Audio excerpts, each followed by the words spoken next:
Law रिवाइजर series, इधर फटाफट हम वो एरियाज़ को गो थ्रू करेंगे जहाँ पर लॉ की लैंग्वेज बहुत ज़्यादा ज़रूरी है, मॉड्यूल की लैंग्वेज बहुत ज़्यादा ज़रूरी है. Let's start with the Indian regulatory framework. First, what is law. ये किसी भी लॉ से रिलेटेड क्वेश्चन में तुमको इंट्रोडक्शन में लिखना पड़ेगा. Law is a set of obligations and duties imposed by the government for securing welfare and providing justice to the society. फिर sources of law, 3 marks theory question. The main sources of law in India are first constitution, second statutes or laws made by parliament and state assemblies, third precedents or judicial decisions of various courts, and in some cases established customs and usages. Explanation में, constitution के explanation में लिखना पड़ेगा, it is the foremost law which deals with the framework within which our democratic system functions and laws are made for the people by the people. Then it also provides for and protects certain fundamental rights of the citizens. It also lays down the fundamental duties as well as the powers and duties of government, both center and state. The laws in India are interconnected with each other, forming a hybrid legal system. Constitution decided to divide the law-making power between the central government and various state governments. So the Indian Constitution has 3 lists: state list, central list, state list, and the joint list or concurrent list. Parliament में लिखना पड़ेगा, India is a parliamentary democracy. We have a constitution which is basis and source for all laws. We elect our representatives to the parliament as well as make legislative assemblies of various states. These representatives of the people make laws in parliament or in their state assemblies as the case may be. So the parliament is the ultimate law making body. The laws passed by parliament may apply throughout or a portion of India, whereas the laws passed by state legislatures apply only within the borders of the state concerned. Process of making law बहुत छोटा question है but it may come, 3 mark का. When a law is proposed in parliament, it is called a bill. After discussion and debate, the law is passed in Lok Sabha. Thereafter, it has to be passed in Rajya Sabha. It then has to obtain the assent of President of India. Finally, the law will be notified by government in publication called the Official Gazette. The law will become applicable from the date mentioned in the notification as effective date. Once it is notified and effective, it is called an act of the Parliament. Then comes types of law. इधर से question पहले बना है, बाद में भी और वापस से बन सकता है. Criminal law, civil law, common law और principles of natural justice. Criminal law is concerned with laws pertaining to violation of rule of law और public wrongs and punishment of the same. Criminal law is concerned with Indian penal code 1860 and code of criminal procedure 1973 यानी CRPC. The Indian Penal Code 1860 defines the crime, its nature and punishment, whereas Criminal Procedure Code 1973 defines exhaustive procedure for executing the punishment of the crime. Murder, rape, theft, fraud, cheating and assault are some examples of criminal offences. Civil law, matters of dispute between individuals or organizations are dealt under civil law. Matters of dispute, ठीक है. Civil courts enforce the violation of certain rights and obligations through the institution of civil suit. Civil law primarily focuses on dispute resolution rather than punishment. The act of process and administration of civil law are governed by the Code of Civil Procedure 1908.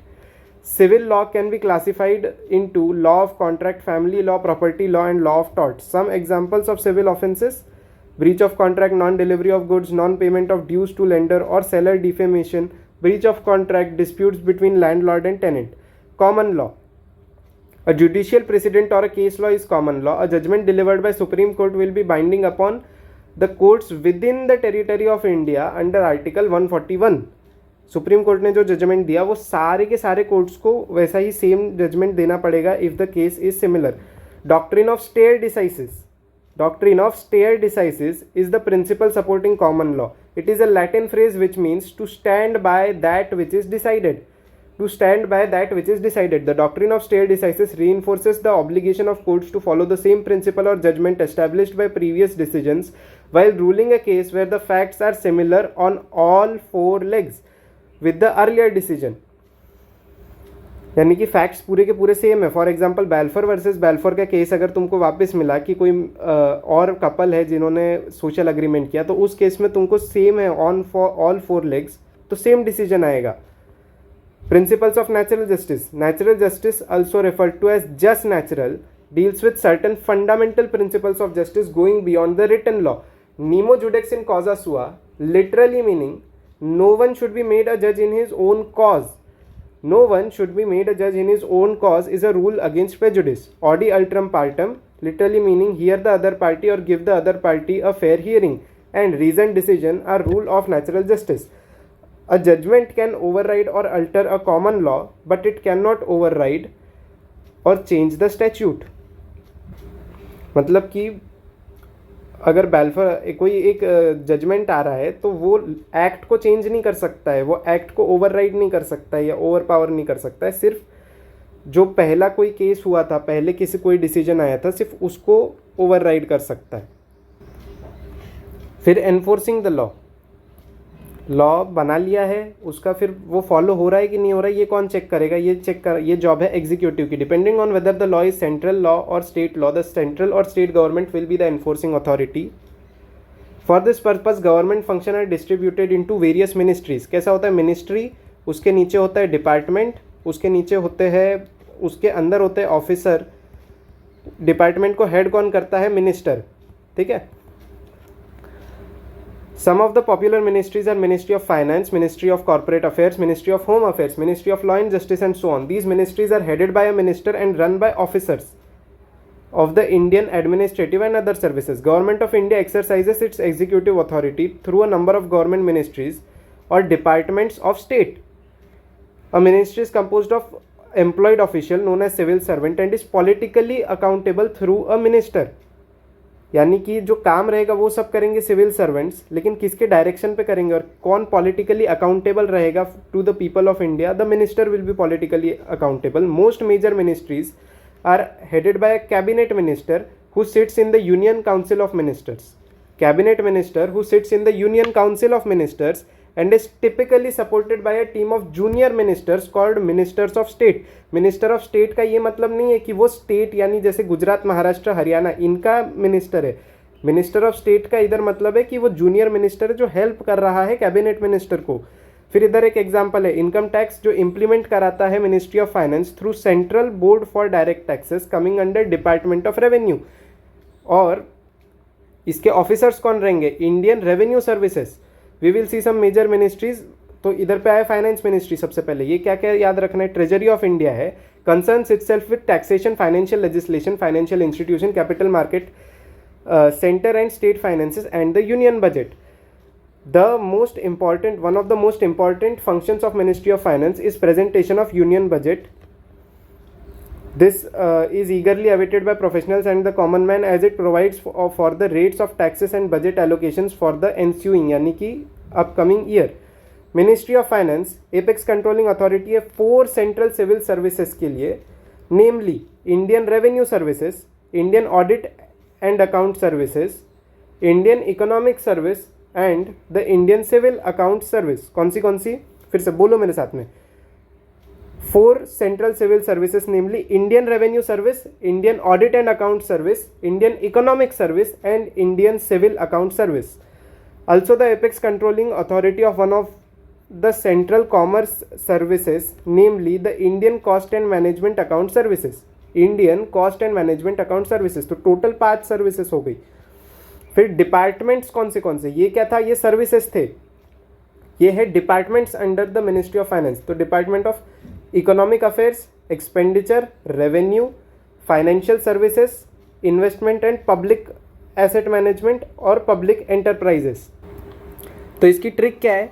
Nirmala madam ने रिप फी, रिप बोले तो revenue, department of revenue, I बोले तो investment and public management, P से public enterprises, F से फाइनेंशियल सर्विसेज, ई से इकोनॉमिक अफेयर्स और ई से एक्सपेंडिचर. रिप फी, revenue, investment and public asset management, P से आएगा पब्लिक एंटरप्राइजेस, एफ से आएगा फाइनेंशियल सर्विसेज, ई से आएगा इकोनॉमिक अफेयर्स और ई सेकेंड वाली ई से आएगा एक्सपेंडिचर. फिर मिनिस्ट्री ऑफ कॉर्पोरेट अफेयर्स, ये क्या है? इंडियन गवर्नमेंट मिनिस्ट्री है. ये क्या करती है? एडमिनिस्ट्रेशन करती है कंपनीज एक्ट 2013 का, कंपनीज एक्ट 1956 का, क्योंकि उसके अंडर भी कुछ कंपनीज बनी हुई है जो अभी भी है, जो बड़ी बड़ी कंपनीज है. Then limited liability partnership act 2008 and the insolvency and bankruptcy code of 2016. responsible mainly for the regulation of Indian enterprises in the industrial and service sector. Ministry is mostly run by civil service servants of ICLS cadre, Indian Corporate Law Services. The officers are elected through civil services examination conducted by the Union Public Service Commission यानी UPSC. The highest post, Digital General of Corporate Affairs, DGCOA, is fixed at apex scale for the ICLS. The highest post, Director General of Corporate Affairs, Director General of Corporate Affairs is fixed at the apex scale of the ICLS. यानी कि ICLS cadre का officer के सबसे top position क्या है? Director general of corporate affairs. फिर ministry of home affairs, गृह मंत्रालय, गवर्नमेंट ऑफ इंडिया की मिनिस्ट्री है. इंटीरियर मिनिस्ट्री ऑफ इंडिया है, mainly responsible for the maintenance of internal security and domestic policy. External security के लिए मिनिस्ट्री ऑफ डिफेंस है. Internal security and domestic policy is headed by union minister of home affairs. अपन ने देखा था cabinet minister, उसके नीचे ministers, junior minister होते हैं जिनको बोलते हैं मिनिस्टर्स ऑफ स्टेट. इसके अंदर कौन से डिपार्टमेंट से, इसकी ट्रिक है. बोमन ईरानी ने जम्मू कश्मीर में घर बैठकर स्टेट्स की ऑफिशियल लैंग्वेज बोली. बोमन ईरानी बोले तो बॉर्डर मैनेजमेंट, इंटरनल सिक्योरिटी ईरानी से, department of Jammu Kashmir and Ladakh affair JNK में, डिपार्टमेंट ऑफ होम घर बैठकर, department of home, department of official language and department of state. Department of official language के 3 और सब पार्ट बताए हुए अपने को, इसके बारे में कोई और डिटेल दी नहीं. Central translation bureau, central Hindi training institute and directorate of census operation. तो क्या क्या है अपने पास? Border management, internal security, Jammu Kashmir and Ladakh affairs. चौथा है होम, पांचवा है ऑफिशियल लैंग्वेज, छठवा है स्टेट. ऑफिशियल लैंग्वेज के अंदर में और 3, central translation bureau, central Hindi training institute और डायरेक्टरेट ऑफ कंसेंसस ऑपरेशंस. फिर ministry of law and justice, ये गवर्नमेंट ऑफ इंडिया की कैबिनेट मिनिस्ट्री है. क्या किससे डील करती है? Management of legal affairs through department of legal affairs. Very good. Legislative activities through the legislative department, administration of justice in India through the department of justice. तो ministry of law and justice है, उसके अंदर 3 department है, department of legal affairs, department of legislative department और department of justice. The Department of Legal Affairs is concerned with advising the various ministries of central government, while the Legislative Department is concerned with drafting of principal legislation for the central government. तो जो act बनता है, जो bill बनता है, उसको draft कौन करता है? Legislative department. और डिपार्टमेंट ऑफ लीगल अफेयर्स जो एक्चुअल लीगल अफेयर्स है, जो केसेस चालू है गवर्नमेंट की, उसमें गवर्नमेंट को हेल्प करता है. डिपार्टमेंट ऑफ लीगल अफेयर, उसके 3 ये सब डिपार्टमेंट बता दिए. Department of legal affairs, legislative department, department of justice. फिर 3 रेगुलेटरी बॉडीज दी हुई है अपने को सिलेबस में. पहला है SEBI, securities exchange and board of India. Second is RBI and third is IBBI. सबके ऊपर क्वेश्चन बने हुए हैं, वापिस बन सकते हैं. SEBI is a regulatory body for securities and commodities market in India under the ownership of Ministry of Finance within the Government of India. It was established on 12th April 1988 as an executive body and was given statutory powers on 30th January 1992 through the SEBI Act 1992. SEBI खत्म, RBI में बहुत सारे points है very important. तो RBI central bank है and the regulatory body responsible for regulation of Indian banking system. It is under the ownership of ministry of finance under the government of India. It is responsible for control issue and maintaining the supply of Indian rupee. It also manages the country's main payment system and works to promotes its economic development. फिर भारतीय reserve bank note मुद्रण, भारतीय reserve bank note मुद्रण, BRBNM. ठीक है, याद कैसे रखोगे? भारतीय क्योंकि इंडिया है, फिर रिजर्व बैंक और फिर नोट मुद्रण. नोट मुद्रण मतलब क्योंकि वो प्रिंट कर रहा है नोट्स को. Is a specialized division of RBI through which it prints and mints Indian currency notes in 2 of its currency printing presses located in Nashik for Western India and Devas for Central India. RBI established National Payment Corporation of India as one of its specialized division to regulate the payment and settlement systems in India. ये UPI को चलाता है, NPCI, National Payment Corporation of India. Deposit insurance credit guarantee corporation was established by RBI as one of its specialized division for the purpose of providing insurance of deposits and guaranteeing of credit facilities to all Indian banks. इसके under 5 lakh तक का जो तुम deposit करते हो उस पर तुमको इंश्योरेंस मिलता है. अगर बैंक डूब भी गई तो 5 लाख रुपीज़ तुमको वापस मिल जाते हैं. फिर IBBI Insolvency and Bankruptcy Board of India is a regulator for overseeing insolvency proceedings and entities like insolvency professional agencies, insolvency professional यानी IP and information utilities in India. कौन सी IPA यानी insolvency professional agencies, then IP यानी insolvency professional and information utilities in India. It was established on 1 October 2016 and given statutory powers through the Insolvency and Bankruptcy Code, which was passed in Lok Sabha on 5th May 2016. It covers individuals, companies, limited liability partnerships and partnership firms. The new code will speed up the resolution process for stressed assets in the country. Basically जो bankruptcy के बाद जो insolvency की पूरी process होती है dissolution वगैरह की, उसको तेज करेगा. It attempts to simplify the process of insolvency and bankruptcy proceedings. It handles the cases using 2 tribunals, NCLT यानी कि नेशनल कंपनी लॉ ट्रिब्यूनल और डेट रिकवरी ट्रिब्यूनल यानी DRT. Structure of Indian judicial system very important. इससे chances है कि कोई case study बना के पूछ ले वो कि ये एप्लीकेबल होगा कि नहीं, वैसा ऐसा वैसा. जैसे हाई कोर्ट का अगर कोई ऑर्डर है तो क्या वो दूसरे कोर्ट पे एप्लीकेबल होगा? नहीं, सिर्फ परसुएसिव होगा, यानी कि वो परसुएशन है भाई कि तू ये कर ले, पर वो बाइंडिंग नहीं है. Functions of judiciary system in India: regulation of the interpretation of acts and courts, dispute resolution and promotion of fairness among citizens of the land. फिर से फंक्शन क्या क्या है? regulation of the interpretation of acts and courts, dispute resolution and promotion of fairness among the citizens of land. फिर hierarchy of courts, इस पे question बना है. ठीक है, सुप्रीम कोर्ट क्या है? Apex body of judiciary, established on 26 जनवरी 1950 यानी Republic day. The Chief Justice of India is the highest authority appointed under Article 216. The principal bench of Supreme Court consists of 7 members, including CGI. Presently, the number has been increased to 34.